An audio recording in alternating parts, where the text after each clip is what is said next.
Bonjour, je suis Jonathan de Détentation.com, le spécialiste du fauteuil massant depuis 2007. On me pose souvent la question, est-ce qu'un fauteuil massant monnayeur peut vraiment être rentable? En réalité, ça repose sur 3 points. L'endroit où il est installé, la manière dont il est présenté et le modèle que vous choisissez. Avant, un fauteuil monnayeur, c'était simple. On mettait des pièces ou des billets. Aujourd'hui, comme partout, tout se fait sans contact. Carte, téléphone, tout est digitalisé. Le terme monnayeur est resté, mais on est désormais sur des fauteuils avec paiement sans contact. Et c'est une très bonne chose. Plus de gestion de cash, moins de risques, moins de dégradation et surtout des revenus beaucoup plus sécurisés. Le principe est très simple. On est sur du libre service. L'utilisateur s'installe, choisit sa séance, paye avec sa carte ou son téléphone et le massage démarre. Tout seul. C'est rapide, autonome et pensé pour fonctionner plusieurs fois par jour sans intervention. L'emplacement est stratégique. Un fauteuil massant monnayeur avec paiement sans contact fonctionne quand on le voit. Cela vous semble évident et pourtant, il doit être placé là où les gens passent, attendent ou font une pause. Dans une galerie marchande, un hall d'hôtel, une salle d'attente, là ça fonctionne. Dans un coin isolé,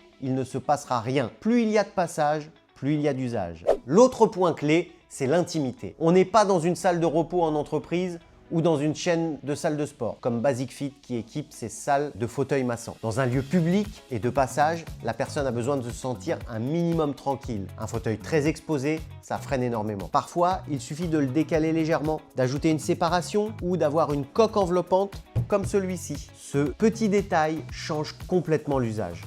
Un fauteuil massant, ce n'est pas une machine à café. Le massage reste une expérience. Il faut penser au confort, à l'ambiance, à l'intimité et à la pédagogie. Si vous traitez le fauteuil comme une simple machine, les gens passent à côté. S'il est bien présenté, les gens s'arrêtent. Le bon budget pour un fauteuil massant monnayeur, c'est entre 4 000 et 6 000 euros. Dans cette fourchette, on est sur du matériel solide, réparable et capable de fonctionner tous les jours. En dessous, il s'use vite, les pannes arrivent et les ennuis avec. Au-dessus, passez votre chemin, c'est de l'arnaque. En plus de l'achat, il faut ajouter quelques coûts. L'installation va vous coûter entre 250 et 500 euros. Pour la maintenance, il faut compter environ 15% par an. Ensuite, la rentabilité dépend surtout du lieu. Un fauteuil bien placé peut générer entre 200 et 700 euros par mois. À 2 euros la séance, 10 utilisations par jour, on est déjà autour de 600 euros mensuels. Pour le tarif, il n'y a pas de règle unique. 2 euros pour 10 minutes, ça fonctionne très bien. Et dans beaucoup de lieux. Dans un hôtel ou dans un aéroport, on peut monter à 4 ou 5 euros sans problème. Le plus efficace, c'est de tester plusieurs tarifs au début pour trouver celui qui fonctionne le mieux.